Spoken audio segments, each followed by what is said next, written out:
Hey, BC here for BC Nephro. Thanks for watching. I'm Dr. Brian Cronin, board certified nephrologist and clinical specialist in hypertension.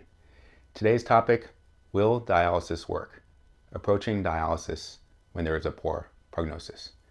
There are times when a patient with an incurable chronic disease, such as metastatic cancer, end-stage lung disease, cirrhosis, or heart failure, or a severe acute illness, such as sepsis, for which survival is not anticipated, develops acute kidney injury. In this situation, the question arises, should we do dialysis? I'm going to go over a framework for how I approach these situations, but before we get into that, make sure you check out the other videos at this channel. Check out bcnephro.com, where you'll find articles not only in this topic, but on a wide range of nephrology subjects. I'm also on Instagram at bcnephro. Links to all will be in the description below. But now, let's get into it. I do not refuse dialysis or deem the patient to not be a dialysis candidate. Our society puts value on patient autonomy, and I don't find doing this is congruent with that value.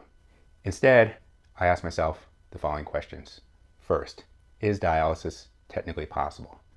Next, if dialysis is technically possible, what can it be expected to achieve, and what will it not be able to achieve?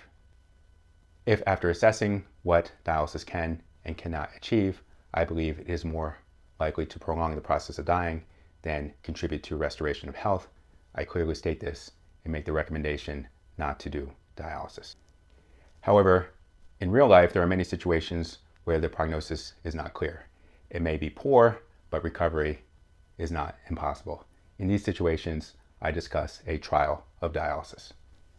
First, is dialysis technically possible? Dialysis is a hemodynamic strain.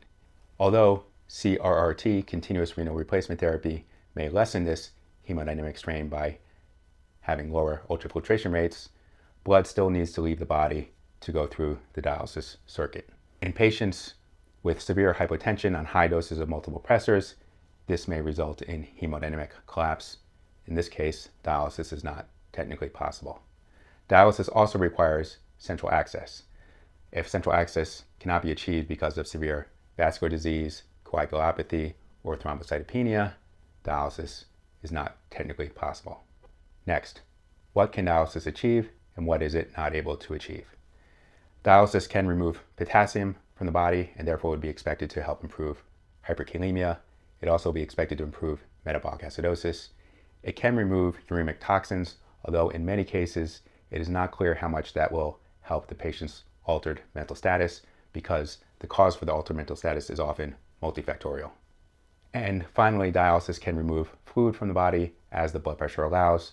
This removal of fluid can help the respiratory status.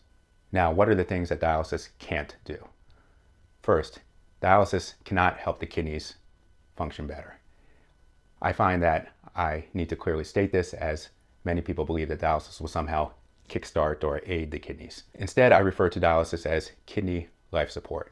What it does is replace some of the functions of the kidneys while the kidney is not working. It will also not help the underlying illness. If the underlying illness is chronic or incurable, it will still be there with dialysis. If it is an acute severe illness, such as sepsis, dialysis will not help this recover, but what it does is keep the patient alive, buying time for treatments to take effect and the body to heal. But this either will or will not happen independent of dialysis. As a nephrologist, I believe it is my responsibility to make a recommendation. I do not believe it is appropriate to put this burden on the patient by asking, what do you want to do? I also don't think it's appropriate to say that they refused dialysis. Therefore, if there is a situation where I believe that dialysis will be more likely to prolong the process of dying and the patient I do not think will recover, make it out of the hospital, I clearly state this and I make the recommendation not to proceed. Now, if the patient's family still wants to proceed, I will have this discussion and I will go ahead with dialysis in that case, because I believe that they have made an informed decision. Now, finally, there is a middle ground. It's not either or.